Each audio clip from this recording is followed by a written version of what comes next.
Hello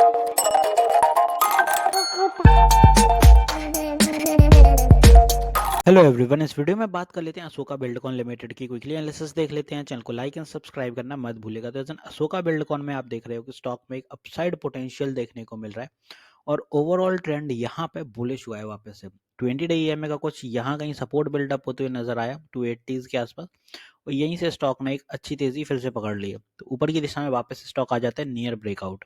अब चल क्यों रहा है यहाँ भाई स्टॉक में इतने ही मोमेंटम बराबर दिख रहे हैं और अभी से नहीं दिख रहे हैं, पूरे नवंबर से स्टॉक तेजी पर है।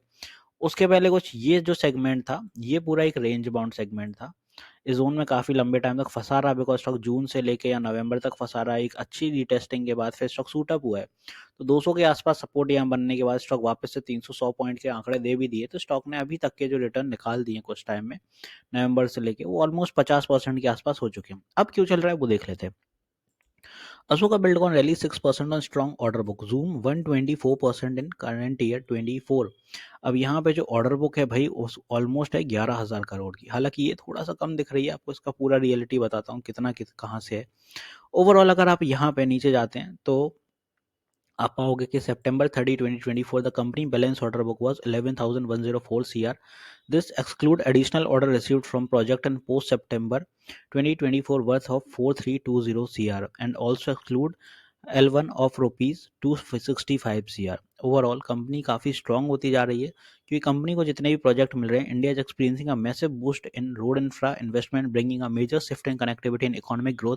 To support this rapid growth in the transport network, the NHAI has launched ambitious road development project and these actions aim to cut travel time, improve freight movement and build a stronger road system for the future of India. तो इसके वजह से यहाँ पे तेजी देखने को मिल रही है. साथ ही साथ अ की factor driving at this growth is strong increase in toll revenue bolstered by technical advancement like FASTag. क्योंकि यहाँ पे फास्टैग का काफ़ी कलेक्शन अगर आप नोटिस करते हैं तो जैसे आपने देखा होगा कि जो कलेक्शन आता है वो अशोका बिल्डकॉन के अकॉर्डिंग इनको भी टेंडर्स मिलते हैं टोल कलेक्शंस के, तो इनके पास भी जाता है और इसी के वजह से टोल कलेक्शन भी आता है इनके पास. अगर ऑर्डर बुक में यहाँ पे आप यहाँ नोटिस करते हैं तो अशोका बिल्डकॉन में जो रोड ईपीसी से आता है वो 43% इनका ओवरऑल यहाँ पे रेवेन्यू जनरेट होता है. ऑर्डर बुक यहाँ 13,167 CR की चल रही है. बिल्डिंग ईपीसी के अकॉर्डिंग यहाँ पे 6% रहता है और रेलवेज का 10%, पावर एंड टी का 42%. तो ये इनका ओवरऑल अपन को देखने को मिल रहा है, सेगमेंट इधर तक फैला हुआ है. अब बात करते हैं नतीजे वगैरह कैसे क्या रहते हैं. नतीजे सितंबर क्वार्टर बहुत अच्छा था. यहाँ 2489 CR के 2024 में इनकी सेल्स थी, जो कि लास्ट ईयर 23 सितंबर में 2154 था. नेट प्रॉफिट 462 CR का है, जो कि अभी लास्ट सितंबर 119 था. इन्वेस्टर्स में अगर आप देखते हैं तो FII में जो स्टेक है वो 7.95 हो गए, बढ़ गए. रिसेंटली जून क्वार्टर 7.63 था. FI में जो स्टेक आते हैं यहाँ पे वो 7.95 के हो गए. DI के जो स्टेक हैं वो 17.7 है. हल्के से कट करे हैं बट उतना ज़्यादा इफेक्ट नहीं आता है. HDFC, Kotak, Nippon, LNT, SBI, HSBC, Franklin, UTI, 3P India, ये सारे नाम आते हैं यहाँ पे DI में. अब बात करते हैं स्टॉक चलेगा कैसे. नियर ब्रेकआउट का तो मैंने बता ही दिया, रिटेस्टिंग करके एक सूट अप रेंज दिए. तो नेक्स्ट सेशन अगर बुलिश है तो यहाँ पे स्टॉक आता है 315 के ब्रेकआउट के बाद फिर चल पाएगा. तो ऊपर की दिशा में अगर ब्रेकआउट आ रहा है भाई तो ऊपर की दिशा में 325 का पहला टारगेट, इसके बाद स्टॉक जाएगा यहाँ से 335 और ऐसे करके यहाँ पे 350 का ये टारगेट. तो ये सारे अपने होते हैं ऊपर के लिए अब रेजिस्टेंस.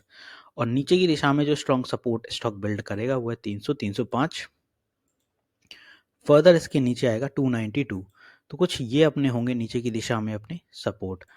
तो कुछ इस तरह से टाइम करिएगा आप अशोका बिल्डकॉन को. क्या मूव रहेगा कैसा क्या, मैंने सारी चीज़ें बता दी हैं. RSI के अकॉर्डिंग भी आपको बता दिया है कितना बुलिश सेंटीमेंट ले सकता है. डेली TF पे RSI क्रॉस ओवर होने वाला है मूविंग एवरेज के, तो चल सकता है.